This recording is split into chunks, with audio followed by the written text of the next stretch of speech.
Ang Strait of Hormuz ay kasalukuyang sarado dahil sa tensyon sa pagitan ng Iran at Estados Unidos, na nagdulot ng malaking banta sa pandigdigang supply ng langis at enerhiya.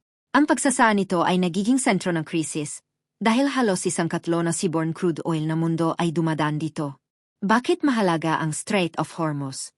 Lokasyon: nasa pagitan ng Iran at Oman, nagugnay sa Persian Gulf at Arabian Sea. Enerhiya: humigit kumulang 13 milyong barils ng langis bawat araw ang dumadaan dito, katumbas ng 31% na seaborne crude flows sa buong mundo. Ekonomiya: kritikal ito sa pandigdigang merkado ng enerhiya, lalo na sa Asya na pinakamalaking umaasa sa supply mula sa rehiyon. Bakit ito minsang nagsasara? Iran yes. US. Tensions: Iran ay nagsasara ng daanan bilang tugon sa blockade ng US sa mga daungan ng Iran. Paglabag sa kasunduan: Iran ay nag-akusa sa US ng paglabag sa mga kasunduan at piracy sa rehiyon. Military control: ang Iranian Revolutionary Guard ay nagbabala na anumang barko na papasok ay ituturing na target.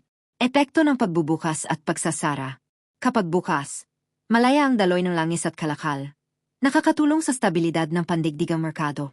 Kapag sarado, tumataas ang presyo ng langis at gasolina.